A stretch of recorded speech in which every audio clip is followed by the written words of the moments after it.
আসসালামু আলাইকুম। আমি কবিরাজের নিজের বাড়ি সাততলার কবিরাজ বলছি।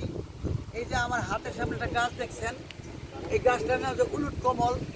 এই উলুট কমল ও আয়ুর্বেদ বইয়ে এই গাছটার নাম 21টা আইটেম প্রকারে প্রকাশ করছে। অনেকে অনেক নামে চিনেন।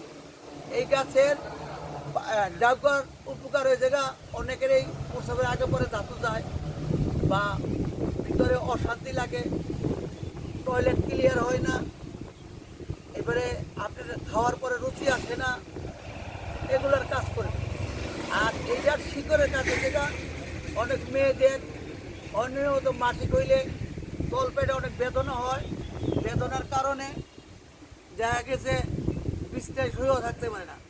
কিন্তু এটা কী করবে, এটার শিকড়া ওটাই, আর শিকড়ার বাকলগুলো ছিললা একতলা পরিমাণ বাকল আর 5টা গোলমরিচের সাথে খালি পেটে খাওয়াই দিলে তার ব্যথা 5 মিনিটের মধ্যে থাকবে না। এইভাবে 3বার খাওয়ানোর পর এর অনিয়মিত মাসিকটিও ঠিক আসা পড়বে। অনেকে মা বোনের এই ধরনের বেদনাগুলো থাকে। আবারও বলি, এটার নাম উলুট কমল। উলুট কমল গাছের ডাকবার উপকার হয়েছে প্রস্রাবের একেবারে ধাতু দেওয়া, নিদ্রা আসা, শান্তিকারক ও টয়লেট ক্লিয়ার হওয়া, গ্যাস্ট্রিকেশন বিরত থাকা।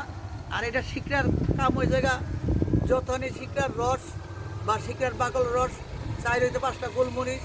অনেক মা বোনদের মাসিকের সময় তলপেটে বেদনা হয়, বেদনায় অনেক কষ্ট করে এই একতলা পরিমাণ শিকড়ার রস আর যে 4-5টা গোলমরিচ সেবন করা দিবেন খালি পেটে, ইনশাল্লাহ কাজ করবে। আর অনেকেই যাবিত রোগের চিকিৎসার জন্য পার্শ্ব ইচ্ছা করলে চিকিৎসা নিতে পারবে।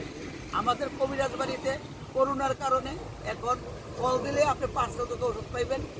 বিস্তারিত জানার জন্য আপনি কল করেন। আসসালামু আলাইকুম।